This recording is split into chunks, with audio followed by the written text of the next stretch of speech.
Right, well done for making it through another week of maths lessons. So today is our last lesson of the week, and we have another problem solving and reasoning lesson to have a look at.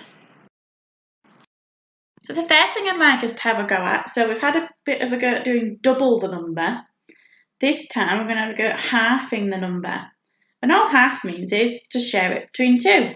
So I've got 8 here and 8 counters, and I'm going to share it into 2. So I've put some circles around to show you.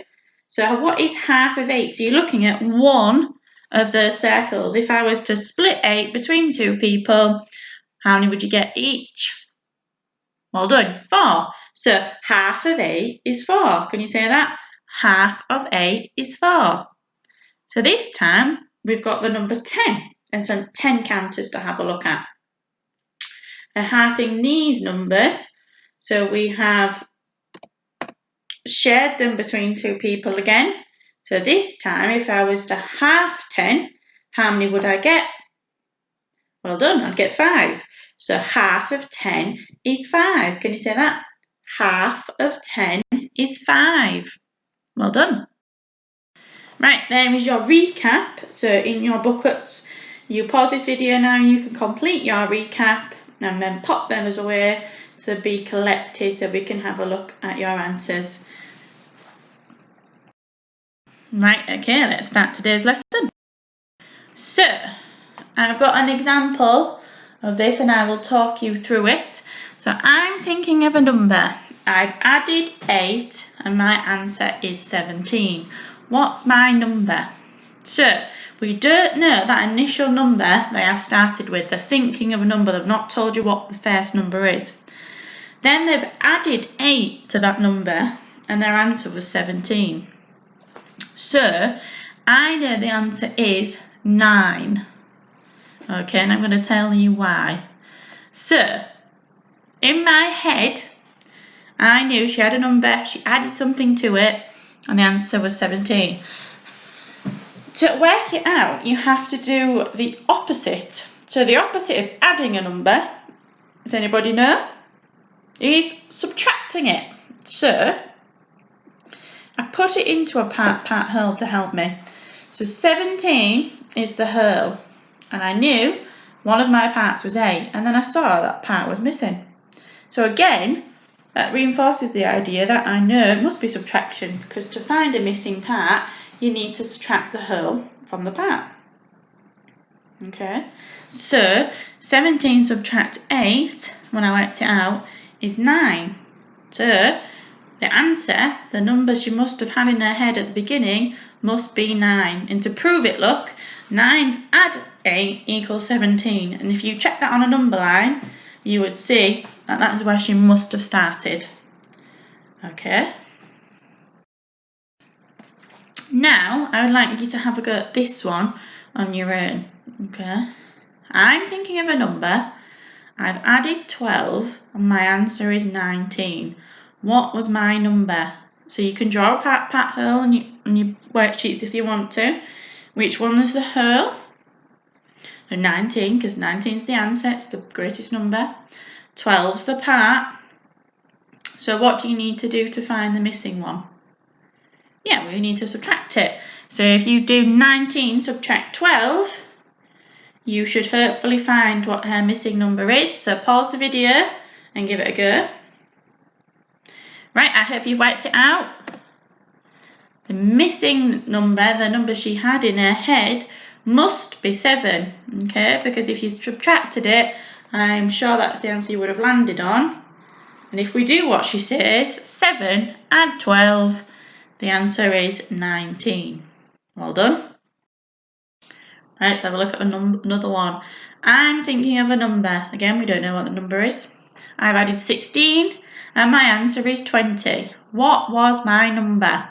So again, you could put it into a part whole. The whole is 20. The part is 16. There is a missing part. So what do you need to do with those two numbers to find the missing one? Well done, you need to subtract them, don't you? So pause the video and go and work it out, and then we'll go through the answer when you press play. Okay, so hopefully when you did 20 subtract 16, you found out his answer. It must have been 4. And to prove it, what number sentence would we write? So he did the addition. So what would I write to prove it? Well done. 4, because that's the number we found out he was thinking in his head. Then he said he added 16, and his answer was 20. And 4 add 16 equals 20. So that is the right answer. Right, I'm going to count on from 10. Will I say the number 19? How do you know? Why don't you try and count and see? Pause the video. Have a chat to somebody at home. Are you going to say the number 19 if you start counting from 10? Well done if you said yes, because obviously if you're counting on from 10, you're counting on, which means you're going up the number line, and 19 is greater than 10, so you are guaranteed to say it if you keep counting. Right, okay, so now let's get into our addition and subtraction problems. So I have got a problem on here and I have circled the important information I need out of it. So Lucy went to the shop and bought 16 lollipops. Her friend bought 3 more lollipops. How many did they buy all together? And if you can remember from last week, this must be an addition problem because the word all together means add. Okay, so then I need to remember my 2 numbers. So I've circled them just to make it really clear what 2 numbers I'm going to add together. So there it is, 16 add 3 equals 19. So they have 19 lollipops all together. Remember, so this is what we did last week. If you see the word turtle and the word all together, that means you're going to add the numbers. And if you see the word left, that means you're going to subtract them because something has left, has gone, and you no longer have it. And then you can find the numbers and work out the sums.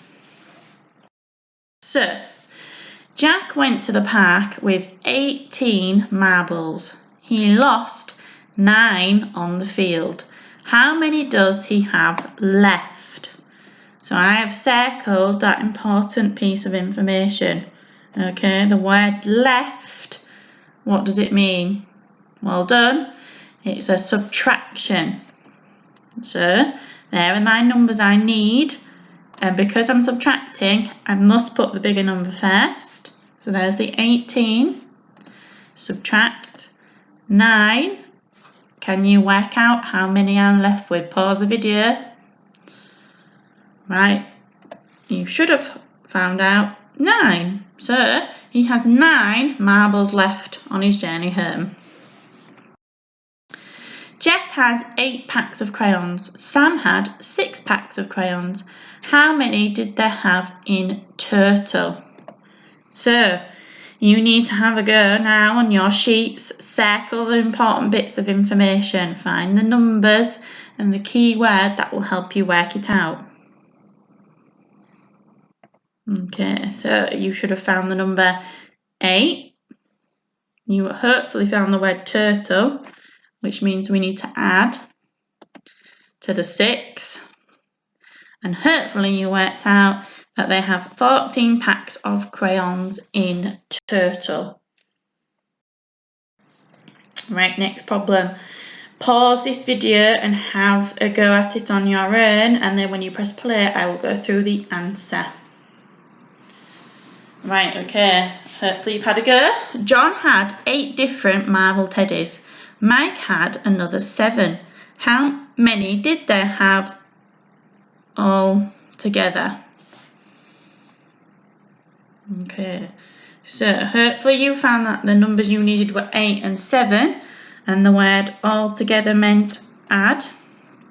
So we've got 8 add 7 equals 15.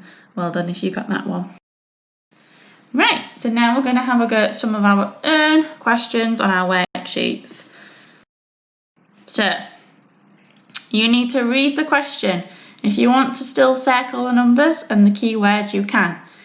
Then I've given you a box to draw your word problem to help you.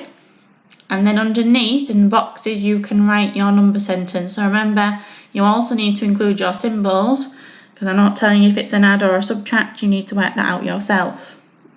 Okay, so in the first question, Lily has 12 different dolls, her friend has 4. How many dolls do they have altogether? So I would be drawing 12 and I would be drawing 4, because the word altogether means add, and then I would put the sum in the bottom and work it out by counting my drawing or using a number line. Okay, hope that makes sense. Good luck everybody, and well done for working hard in another week of homeschooling.